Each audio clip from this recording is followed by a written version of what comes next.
جی ہمارے جو راولپنڈی کے لیڈران ہیں وہ گرفتاری دینے کے لیے آئے ہیں اور یہ پولیس والے ان کو پکڑ ہی نہیں رہے، تو وہ بیچارے کیا کریں، وہ تو کہتے ہیں ہمیں لے جائیں، تو ان کے پاس جیلوں میں جگہ نہیں ہے تو اس طرح کی حرکتیں کر رہے ہیں. پھر بعد میں کہتے ہیں ان کے پاس 100 بندہ بھی نہیں تھا. اب تم پکڑو تو صحیح، پھر تمہیں پتہ چلے گا کتنے لوگ ہیں، یہ تو ارسٹ ہی نہیں کرتے.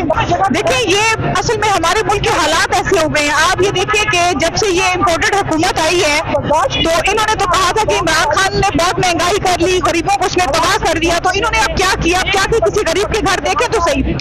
پہلے تو وہ بیچارے جو ہے نا وہ جو ریڑھی ٹانگے والے جو تھے وہ پریشان تھے، اب تو مڈل کلاس والے بھی پریشان ہیں کہ گھر کا خرچہ کیسے پورا کریں. تو وہ جو وہ ساکے کو کہتے تھے نا کہ وہ آئے گا اور ڈالر کو بریک لگا دے گا، تو اس نے تو روپے کو بریک لگا دی ہے، اس نے تو پورے پاکستان کی اکانومی کو بریک لگا دی ہے. تو سب سے پہلے تو وہ اسحاق ڈار کو چاہیے وہ شرم سے ڈوب مرے، اس کے ساتھ ساتھ تھوڑا سا اگر وہ اس میں غلط ہے رانا ثناء اللہ میں تو وہ کہیں چھلانگ مار دیں تاکہ پاکستان سے گندگی کی صفائی ہو جائے. پتہ نہیں، میں نے تو زندگی میں پہلی دفعہ اس جھوٹی عورت سے سنا ہے، میں نے اس جھوٹی عورت سے زندگی میں پہلی دفعہ سنا ہے کہ فرائی پین سے کپڑے استری ہوتے ہیں، کیونکہ میں نے ٹرائی کیا اس سے. انڈا تو اس کے اوپر گیس کے اوپر رکھ کے پک سکتا ہے، لیکن کپڑے جو ہے نا وہ پھر کپڑے نہیں بچیں گے، وہ پھر یہ اس کے اندر سوراخ اتنے ہوں گے کہ سارا کچھ اس کا نظر آ جائے گا. تو پتہ نہیں اس نے کیسے کیے. یہ ویسے بزدل اور جھوٹی عورت ہے.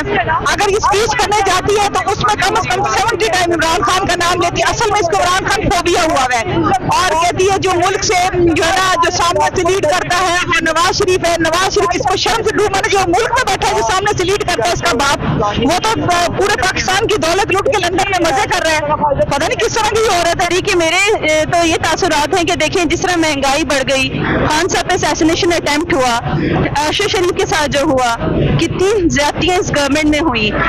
آپ دیکھیں کہ پاکستان کو کس نہج پہ لے کر آ چکے ہیں. یہ گورنمنٹ نے کہاں پہنچا دیا ہے. یہ ناجائز گورنمنٹ ہے. جس طرح ناجائز رشتہ برداشت نہیں ہوتا، اس طرح رات کے 12 بجے ناجائز گورنمنٹ ہم پہ مسلط کر دی گئی، تو یہ کیسے برداشت ہو سکتی ہے. ہم عام عوام ہیں، ہم کھلی فضا میں سانس لینا چاہتے ہیں. ہم نے جب سے آنکھ کھولی ہے تو ہم نے پاکستان کو یہی پاس ہونے کے نازک دہرائے پر ہے. لیکن آخر کب تک یہ نازک دہرایا چلتا رہے گا. ہم اس سے جان چھڑانا چاہتے ہیں. ہم چاہتے ہیں کہ ہمارا پاکستان ترقی کرے جیسے اور ممالک ترقی کر رہے ہیں. انڈیا دیکھیں، ہماری جب آزادی ساتھ ہی حاصل کی تھی تو انڈیا کہاں سے کہاں پہنچ چکا ہے، کیونکہ اس کے جو حکومتیں ہیں وہ انڈیا کے ساتھ سنسیئر ہیں، وہ اس کے لیے اچھا چاہتی ہیں. تو اسی طرح ہمارے اللہ تعالیٰ نے ہمیں قائد اعظم کے بعد ایک ہی قائد دیا، وہ ہے عمران خان، جو کہ اپنے آزادی اور پاکستان کے حق کے لیے گولیاں کھا کے بھی کھڑا ہوا ہے اور وہ بالکل پیچھے نہیں ہے. تو اسی سلسلے میں جو آج کل پاکستان کے حالات ہیں، جیل بھرو تحریک چلائی گئی اور بہت اچھا خان صاحب نے اقدام لیا ہے. یہ ہم ان سے بہت زیادہ ہم لوگ سیٹسفائی ہیں، کیونکہ خان صاحب جو بھی کرتے ہیں ہم ان کی سر آنکھوں پہ ان کا سنتے ہیں اور سمجھتے ہیں، اس لیے کہ وہی ایک پاکستان کا واحد حل ہے. میں تو نہیں کہتی وہ پاکستان کی واحد ایک میڈیسن ہے جو پاکستان کو اوپر لے کے جا سکتی ہے.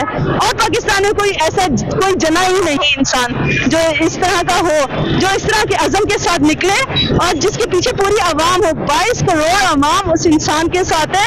تو تم کیا ہو؟ تم کس حیثیت سے ہمارے اوپر جمے ہوئے کھڑے ہو؟ اور چند جنرلز جنہوں نے پاکستان کو تباہ کر دیا، تم لوگوں کی اصلیت کھل گئی. تمہیں شرم تو آ رہی ہوگی نا جنرل باجوہ.